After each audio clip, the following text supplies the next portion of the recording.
Hello, and welcome to another episode of Do Tell Virtually. Now, today we are talking careers with Shelly Stotzer, the owner of Crosworks Career and Talent Strategists.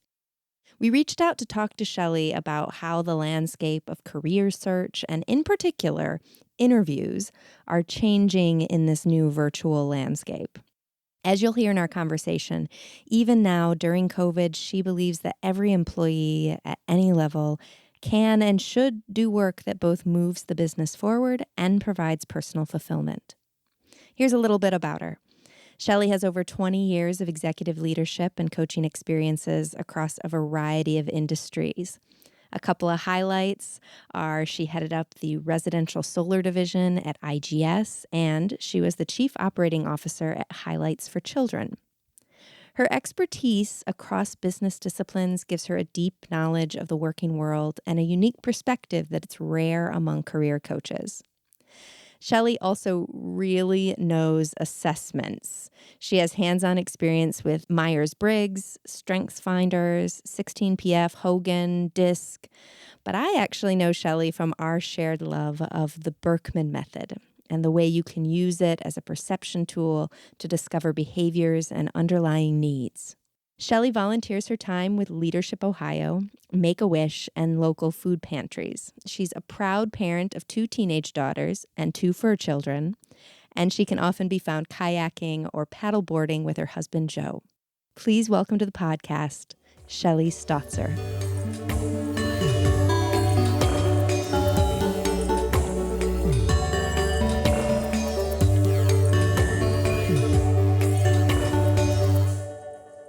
Welcome to the podcast, Shelly. I'm so excited to talk to you today.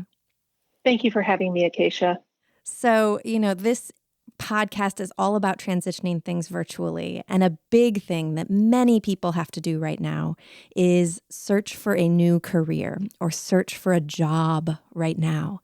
And interviewing, we used to kind of have an idea of what to do when we went into an interview because you would sit across the table from a hiring manager and you'd talk back and forth. But now we're in this virtual space. And I'm just wondering, what do you think has really fundamentally changed now that we're doing interviews in this virtual environment? So, Acacia, in general, I think there are still more commonalities than differences in the way that we approach interviews. If you take a step back, I think of interviews in 3 stages. One is preparing for the interview. And Abraham Lincoln once said, if I had an hour to chop down a tree, I would spend the first 45 minutes sharpening my axe. And a lot of the preparation that we would do for an interview is similar, whether it's in person or virtually. The second stage of the interview is showing up, connecting, arriving with a smile and on time, some of those things. And then the third area is following up, doing what you should to make sure that you keep on people's minds, that you stand out from the crowd, and that you're on their radar beyond the day of the interview. So with that, maybe it would be helpful for me to give some people the assurance that a majority of the work that you do up front in terms of preparation is the same. So you can go into that with confidence. That is reassuring. We don't have to throw everything out. We can, we can continue with what we know and then move from there. That's right.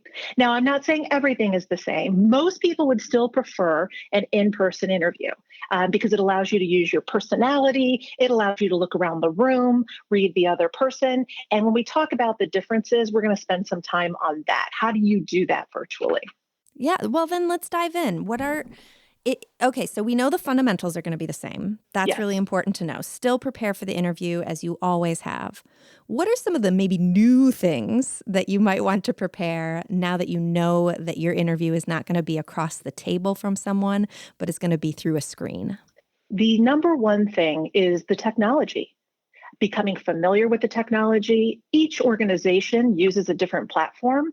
A lot of people are using Zoom, but there are a number of other platforms that are being used for virtual interviews. So taking the time to become familiar and confident in your ability to navigate that software is critical. You do not want to walk into an interview and be stressed out by trying to figure out which button to click and whether the sound works correctly and whether the video is on.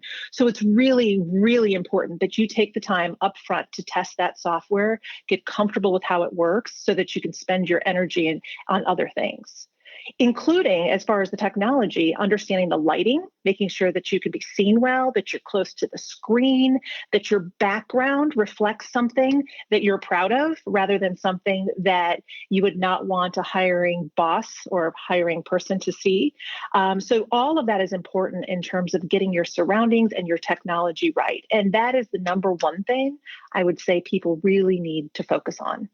I think that there's something nice about that because it's really controllable, right? So those are the things that you can prepare that feel in your control before you even start. Absolutely right. And so control the things you can control. There are so many things we can't control today. Hmm. And you could tell when someone's rushed when they're trying to get on that interview. And it's not a great place for either the interviewer or the Hmm. interviewee to start. So what's another thing that maybe we want to prepare ourselves differently for in this virtual space? The other big piece, which I hinted to a bit earlier, is connection. How do you connect with someone when you are not sitting across from them? How do you connect with them through the screen? So there are a few things there that I would point out, including really get not close to the camera where people can see everything on your face, but certainly close enough that you can read the other person's face. They can read yours. They can see your expressions. It's really important that they be able to read your body language and that you be able to read theirs. So, as far as connection, I would say get close to the camera, take extra time to pause and give them a chance to respond. Because with video, it is harder to do that. When you're in a room together, you can feel the shift. When you're on a video, it's harder to read. So slow down, speak more slowly, look at the person, watch for cues, the things that you would say, yes, you should do that in person too, but it's different online. It takes a more conscious effort to do it online. Yeah. I would also say make sure you let your personality come through. It's harder to let your personality shine on a video. When you're next to someone, again, you can see all of that come through. You have to be able to laugh a little bit. You have to be able to smile a little bit. You have to do the things that show your personality. If you need to pause and be thoughtful, take that moment. Whatever it is that really reflects your personality, Hmm. be sure to let it come through. Yeah. I can think that that's equally hard on both the side of for the interviewer and for the person who has to give the interview, the hiring manager. Like they want to see that person at their best as well. So, I mean, does it apply both ways? Does the person have to do that if they're trying to get a good hire? Absolutely. I'm glad you mentioned that because we believe that every interview is two ways. One, the interviewer, of course, trying to ensure that the person they're interviewing is a good fit for their organization. And the interviewee should also be looking at the interviewer and the organization they support and saying, is this a good fit for me? So when it comes to connection, taking a moment to ask more questions about the culture, looking around at what's behind them, those are things that you want to be doing as an interviewee as well. Both sides, yes, absolutely. And the interviewer should be just as conscious of all the things I mentioned when it comes to technology, being prepared, being aware of how they are representing the organization with what's behind them and around them. All of it holds true for both sides. Yeah, man. For some reason, what just flashed in my head was going all the way back to when you were talking about technology, that importance of lighting as part of that, and that the lighting is also about letting your personality shine. If you can't see your facial expressions because you're dimly lit, it's really hard to let your personality shine. So that lighting aspect becomes really important when you're trying to connect in that way. It absolutely does. And I've received some tips from a number of my partners and friends about lighting being in front of you, not behind you, for Hmm. example. So very specifically when it comes to lighting, make sure that if you're in front of a window, the window's in front of you, not behind you. You don't want to look like you have a halo behind you. You need to be able to see the characteristics of your face in a way that the other person can connect with. Yeah. So is there anything else that you're starting to recommend to people to help them prepare to be successful virtually? Yeah, these are really little things and we take them for granted, but I feel it's important to say. Things like don't move your hands around, don't move around a lot because that could be very distracting in a video. Something that you might be able to get away with sitting next to someone when you've only got a small space on a screen, it can be incredibly distracting. So be careful. Don't move around a lot. Don't move your hands a lot. Don't be drinking out of a coffee mug. Again, you can get away with that sitting next to someone. But when you're in a video, basically what you see is a big cup in front of their face. Those types of things are small and you might just forget about those. And then there are things like the dog barking and your phone ringing. Take the time to get rid of all those distractions because it is very difficult to stay focused when you're across the screen from someone. Those things are going to make it harder. And even if a dog barking doesn't bother the other person or it doesn't bother you for an interview, it's important that you still be professional and put your best foot forward. Yeah. Yeah. I'm thinking about like as this continues, it seems like virtual's here to stay. We're recognizing that. Is there anything that you hope in the future will change or grow out of this virtual experience when it comes to having these interviews? The biggest thing I hope continues to evolve is giving each other grace. There are people on both sides of the interview who have other things going on, who might be using that technology for the first time, who realize that it's harder to read the response of the person on the other side, who can't read your body language. Both sides, if you could give each other just a little bit of grace, I think it will go a long way in building connection and understanding that person in terms of whether they're a good fit for your organization, in building a connection that you might not have, whether it turns into a job offer or not. Be sure that you're kind, be sure that you give that person grace. Everyone needs it right now. And assume good intentions as part of that. I think if you recognize the other person is doing their best, whether it's an interviewer or an interviewee, I think it's a lot easier to give that grace. It's an interesting balancing act that you're talking about, really, because some of the same things that you recommend to prepare yourself and to make sure that you're putting your best foot forward in the virtual space are some of the same things that we hope for people to give grace on. So how do you reconcile the differences between those for yourself? Well, I guess I am saying do your best and give grace. And I would say the same thing on both sides, whether the interviewer or the interviewee. Do your best, be prepared, try your best to use the tools that we've provided to connect with the other person and recognize that it's still a bigger challenge and that it's going to take some time to get used to. There is Zoom fatigue. People have a harder time focusing on the screen and what they're saying. It takes more mental capacity for everyone to use this as a platform. And I feel like one is not in exchange for the other. In other words, yes, I want you to do those things and give people grace when they're not perfect and give yourself some grace because you are going to very likely do things a little bit differently than you would have sitting across the table from someone. Yeah. Yeah. It's a tough thing to balance, but it sounds like it really is the hope that we can get to both. I like to think about it when I'm coaching speakers is you do everything in your power to get it set up so that it's a good experience for your audience. But then if things go wrong, then people are more likely to give you grace. If everything you were doing in your power and then the dog barks, well, you're going to get a lot of grace if everything else was set up really, really well. And people are like, oh, that was just a little thing. But if you're also not well lit and you're also not well prepared for the interview, that could be really difficult to give grace in that situation. That is a really great point. And going back to what you said earlier in the interview, you asked about the technology and hey, this is something you can control, right? That's it. Control what you can. And if you do make a mistake and most of it has gone well, or if something goes wrong, but most of it has gone well, and people can tell you put your best foot forward and you put the effort in, odds are they're going to be much more forgiving.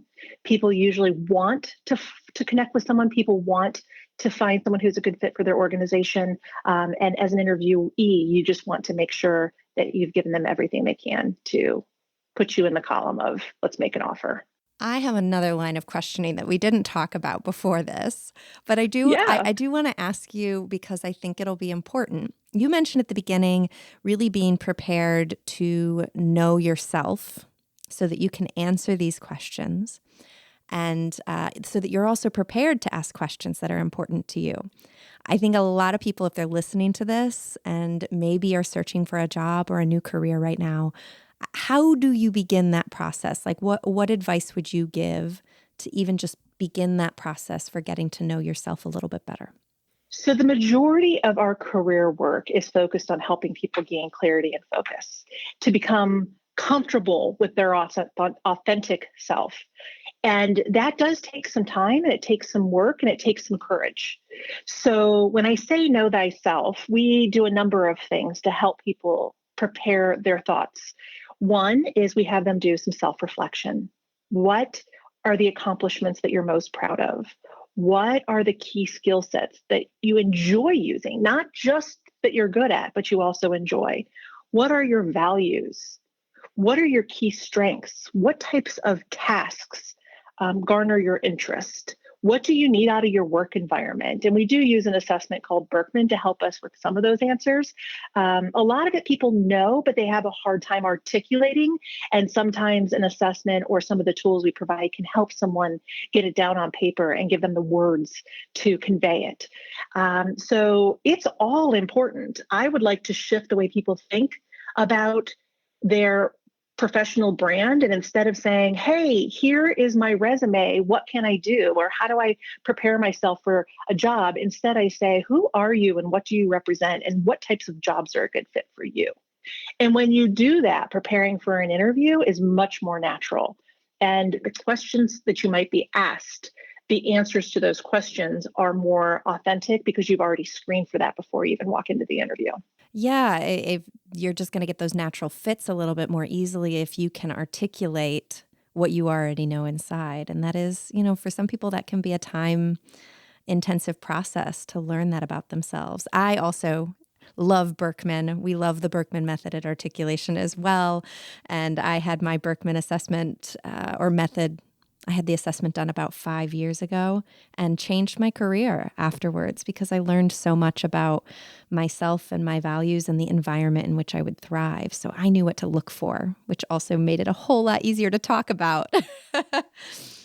Acacia, did you find that many of the things you learned, you knew deep down in your gut? And or did you find some really new nuggets of information that you didn't expect? Both. There were things that I knew deep down in my gut, and there were a couple of moments that were lightning bolts. And when I think back on it, I probably knew it somewhere in me, but I hadn't ever really consciously acknowledged those pieces of myself. And to have them written and to see myself reflected, because I gave all the answers, so it had to come from somewhere.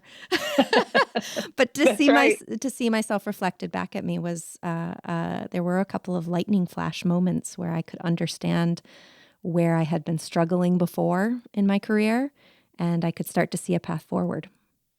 We find that with most clients, a lot of times they have a good solid foundation, but the inability to articulate it. And then also there are a few nuggets that just kind of connect the dots and say, yes, that makes sense. That's why this type of organization or this type of boss or this type of role really lights my fire. And so, yes, know thyself so that you can use that information consistently as you prepare for interviews, as you prepare your professional brand, your resume, your LinkedIn profile, all of that in today's society where there is so much public information and so much online. You have to be clear on who you are and what you stand for. And that's true virtually and in person, as we are learning constantly on this podcast. Yes.